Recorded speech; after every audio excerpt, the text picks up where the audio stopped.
रामकृष्ण हरी मंडळी, श्री स्वामी समर्थ. रक्षाबंधन झाले की सगळ्यांना वेळ लागतात ते गणेश उत्सवाचे, परंतु गणेश उत्सवाच्या अगोदर येणारी संकष्ट चतुर्थी ही अत्यंत महत्त्वाची मानली जाते. श्रावण मासामध्ये व्रतवैकल्यांना अनन्यसाधारण असं महत्त्व आहे. गणेश व्रतामध्ये संकष्ट चतुर्थीचं व्रत सर्वोच्च आणि सर्वश्रेष्ठ मानलं जातं. संकष्ट चतुर्थीचं व्रत फार प्राचीन आहे. गणपती बाप्पा हे आबालवृद्धांचे आराध्य दैवत. तो स्मरणांगात अग्रस्थानी लढणारा, आनंदाच्या प्रसंगी मनसोक्त नाचणारा, गोडधोड आवडीने खाणारा, शिक्षणाची आवड व आस्था बाळगणारा, असा सर्वांचा आदर्श वाटणारा असा देव आहे. श्रावणातील वद्ध चतुर्थीला गणरायांचे विशेष मानले जाणारे संकष्ट चतुर्थीचे व्रत केलं जातं. गणेशांची शाश्वत भक्ती लाभण्यासाठी गणपती उपासक प्रत्येक महिन्यातील संकष्ट चतुर्थीला गणपतीचं व्रत करतात. भाद्रपद शुद्ध चतुर्थी म्हणजे श्री गणेश चतुर्थीपूर्वी येणारी श्रावण संकष्ट चतुर्थी ही विशेष मानली जाते. यंदा श्रावणातील संकष्ट चतुर्थी ही गुरुवारी येत आहे. या दिवशी गणेशांच्या विशेष पूजनासह काही उपाय केल्यास त्याला उत्तम लाभ मिळू शकतो. गणपती बाप्पांची कृपा देखील होऊ शकते.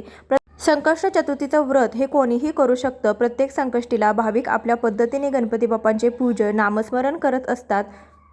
22 ऑगस्ट वार गुरुवारी श्रावण संकष्ट चतुर्थीचं व्रत आहे. संकष्ट चतुर्थीच्या दिवशी गणपती बाप्पांचं पूजन, नामस्मरण करत असला तरी अनेकदा अनेक गोष्टींमध्ये अडचणी, अडथळे निर्माण होत असतात आणि यश आणि प्रगती साध्य करता येत नाही. मेहनत केली जाते परंतु त्याचे यथायोग्य फळ मिळतेच असं नाही. अशावेळी काही उपाय करावे. तर असाच 21 दुर्वांचा अतिशय प्रभावी आणि अनुभवसिद्ध असा हा उपाय उद्याच्या दिवशी करायचा आहे. सोबत बाप्पांना प्रिय असणारी एक वस्तू देखील तुम्हाला अर्पण करायची आहे. हा उपाय कशा प्रकारे करायचा, कुठे करायचा याबद्दलची संपूर्ण माहिती जाणून घ्यायची असेल तर व्हिडिओ स्किप न करता शेवटपर्यंत बघा. चॅनलवर पहिल्यांदा आला असाल तर नक्की सबस्क्राईब करा आणि असेच नवनवीन व्हिडिओ पाहण्यासाठी बेल आयकॉनलाही क्लिक करा. म्हणजे जेव्हाही मी नवीन व्हिडिओ अपलोड करेन तर त्याचं नोटिफिकेशन सर्वात आधी तुम्हाला मिळेल आणि तुम्ही एक पण व्हिडिओ मिस करणार नाही. उद्याच्या दिवशी हा उपाय केल्यास त्याचा लाभ होऊन सकारात्मक अनुकूलता अनुभवता येऊ शकते. म्हणून उद्याच्या दिवशी हा उपाय प्रत्येक आईने आपल्या मुलांसाठी करायचा आहे. आईची जर काही अडचण असेल तर अशा वेळेस वडिलांनी हा उपाय केला तरी देखील चालेल. पण जर तुमच्या घरामध्ये सुतक पडलेलं असेल तर अशा वेळेस हा उपाय तुम्हाला चुकूनही करायचा नाही, कारण सुतकामध्ये कोणतीही सेवा किंवा पूजा उपासना केली जात नाही. उद्या गुरुवारी आलेल्या श्रावणातील संकष्ट चतुर्थीच्या दिवशी हा उपाय कशा प्रकारे करायचा आहे हे जाणून घेऊयात. इतर चतुर्थीप्रमाणे उद्याच्या चतुर्थीच्या दिवशी सुद्धा तुम्हाला सकाळी लवकर उठायचं आहे. उद्याच्या दिवशी तुम्हाला उपवास पकडायचा आहे. आई वडील दोघांनी उपवास केला तरी देखील छान होईल, पण दोघांपैकी एकाने तरी आपल्या मुलांसाठी उद्याच्या चतुर्थीचं व्रत हे करायचं आहे. कारण ज्यांना मुलं बाळ आहेत त्यांनी त्यांच्या मुलांच्या कल्याणासाठी हे व्रत आवर्जून केलं पाहिजे. जी लोक महिन्याच्या येणाऱ्या चतुर्थीला उपवास करतात त्याच लोकांनी उद्याचा उपवास करायचा आहे. आणि जर तुम्ही अजूनही चतुर्थीचा उपवास करत नसाल तर कोणत्याही मंगळवारी येणारी जी चतुर्थी असते तिला अंगारकी म्हटलं जातं, तेव्हापासून तुम्ही चतुर्थी व्रताला सुरुवात करू शकता. आता हे उपाय करण्यासाठी तुम्हाला उपवास करण्याची गरज नाही. सेवा उपासना तुम्ही उपवासाशिवाय देखील करू शकता, कारण कोणतीही सेवा उपासना मनोभावे श्रद्धेने केली तर ती भगवंतापर्यंत पोहोचत असते. पण काही चुका आपण करतो आणि त्यामुळे आपल्याला त्या सेवेचं फळ मिळत नाही. जसं की दुर्वा अर्पण करत असताना चुकीच्या पद्धतीने अर्पण केल्यामुळे त्या सेवेचं फळ मिळत नाही. अगदी त्याच प्रकारे संकष्ट चतुर्थीच्या दिवशी गणपती बाप्पांची पंचोपचारी पूजा करत असताना काही चुका आपल्याला आवर्जून टाळायच्या आहेत. तर त्यामुळेच आपल्याला त्या सेवेचं फळ मिळणार आहे. त्यांना आंघोळ घालण्यामध्ये सर्वात पहिला आपण देवघरामध्ये सर्व देवदेवतांना आंघोळ घालतो, तर त्यावेळेस आपल्या रोजच्या देवपूजेमध्ये देखील सर्वात पहिला मान गणपतीचा असतो. गणपतींच्या पूजनाशिवाय इतर देवांची पूजा केली जात नाही. तर उद्या संकष्ट चतुर्थी आहे. उद्या सकाळी उठल्याबरोबर देवपूजा करून घ्यायची आहे. त्यानंतर तुम्हाला गणपती बाप्पांच्या मूर्तीवरती अथर्वशीर्षाचं पठण करत जलाभिषेक करायचा आहे किंवा तुम्ही पंचामृताने सुद्धा अभिषेक करू शकता.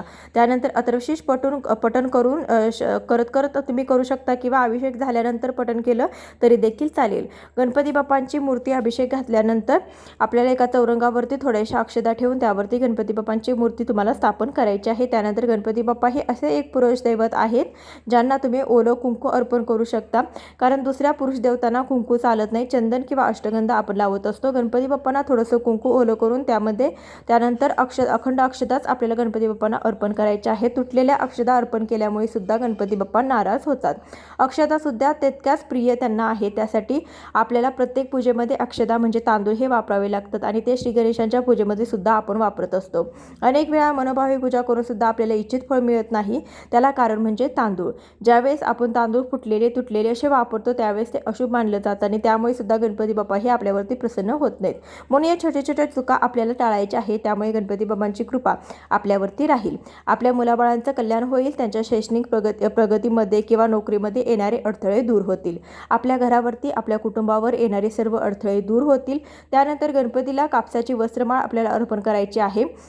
ज्यामध्ये पांढरी वस्त्रमाळ, त्यानंतर जानवं या सर्व वस्तू तुम्ही अर्पण करायच्या आहेत. लाल रंगाचं फूल अर्पण करायचं आहे. त्यानंतर मोदकाचा नैवेद्य दाखवायचं आहे. आता जो आपण उपाय करणार आहोत तर त्यामध्ये आपण दुर्वा आणि 2 महत्त्वाच्या वस्तू गणपती बाप्पांना अर्पण करणार आहोत. त्या तुम्हाला घरच्या गणपतीला नाही तर जवळच असलेल्या मंदिरामध्ये जाऊन अर्पण करायचे आहेत. कारण मंदिरामध्ये घरापेक्षा कितीतरी पटीने जास्त पावित्र्य असतं आणि तिथे केलेली कुठलीही सेवा तुम्हाला लवकर फळ देत असते. म्हणून ही सेवा आपल्याला जवळच गणपती बाप्पांच्या मंदिरामध्ये जाऊन करायचे आहे. आता हा उपाय करण्यासाठी आपण श्री गणेशांच्या पूजेमध्ये दुर्वा वापरणार आहोत. दुर्वाशिवाय गणपतीची पूजा अपूर्ण मानली जाते. श्री गणेशांच्या पूजेमध्ये दुर्वा अर्पण केल्यामुळे सर्व बाधा दूर होतात. घरामध्ये सुख शांती नांदते. तसं तर गणपती बाप्पांच्या पूजेमध्ये आपण फुलं, अष्टगंध, गुलाल, इतर पाने, फुले, विविध स्वरूपाचे साहित्य वापरत असतो. पण या सर्व वस्तूंमध्ये दुर्वा ह्या गणपती बाप्पांना जास्त आवडतात. त्यामुळे ज्यावेळेस मनोभावे तुम्ही गणपती बाप्पांना दुर्वा योग्य प्रकारे अर्पण करता त्यावेळी गणपती बाप्पा हे लवकर प्रसन्न होतात. त्याचबरोबर गणपतींना नेहमी ताज्या दुर्वा अर्पण कराव्यात. कालच्या म्हणजे जुन्या किंवा शिळ्या झालेल्या दुर्वा कधीही अर्पण करू नयेत. आता ज्या दिवशी आपलं हे उपाय करणार आहोत तर हा उपाय आई वडील दोघांपैकी एकाने केला तरी देखील चालेल किंवा मुलाने स्वतःसाठी केला तरी देखील चालेल. आता मुलं आपल्याजवळ असतीलच असं नाही. मुलं शिक्षणानिमित्त बाहेर हॉस्टेलवर राहत असतील किंवा बाहेरगावी राहत असतील तर त्यांच्या करिअरमध्ये यश प्राप्ती व्हावी म्हणून आई वडिलांपैकी एकाने जरी हा उपाय केला तरी देखील चालेल.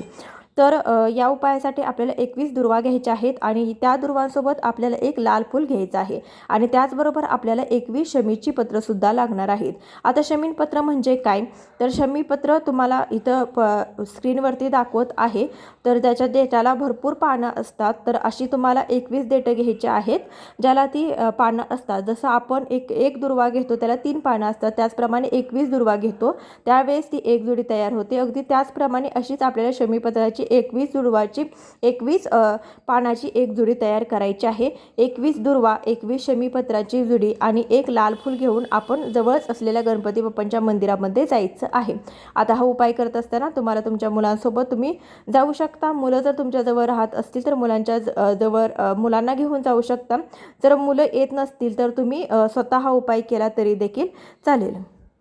21 दुर्वा, 21 शमीपत्राची जुडी, त्यानंतर एक लाल फूल हे सर्व साहित्य घेऊन गणपतीच्या मंदिरात गेल्यानंतर गणपती बाप्पांना समोर बसून ह्या सर्व वस्तू हातात घेऊन तुम्हाला ओम गण गणपते नमः या मंत्राचा 108 वेळा जप करायचा आहे. तुमच्या मुलांनी केला तरी देखील चालेल किंवा तुम्ही दोघांपैकी एकाने केला तरी देखील चालेल. त्यामुळे हे सर्व साहित्य ज्यामध्ये 21 दुर्वा, 21 शमीपत्र, एक लाल फूल अभिमंत्रित होईल आणि त्यानंतर ज्यावेळेस तुम्ही तुमची मनोकामना बोलून तुम्ही हे साहित्य म्हणजेच दुर्वा, शमीपत्र, लाल फूल हे तुम्हाला गणपती बाप्पांना अतिशय मनोभावे शुद्ध अंतकरणाने अर्पण करायचे. कुठलीही सेवा करत असताना तुमची इच्छा पूर्ण होणारच हा विश्वास मनात ठेवून तुम्ही जर सेवा केली तर नक्की ती पूर्ण होते.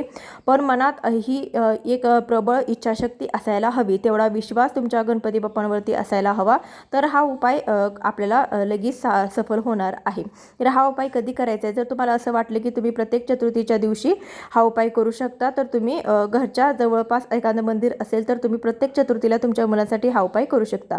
मुलांच्या जोपर्यंत करिअर सेट होत नाही किंवा त्यांना नोकरी मिळत नाही किंवा त्यांच्या मार्गामध्ये येणारे सर्व अडथळे दूर होत नाही तोपर्यंत तुम्ही हा उपाय करू शकता आणि तुम्ही प्रत्येक चतुर्थीला तुमच्या मुलांच्या कल्याणासाठी हा उपाय केला तरी देखील चालेल.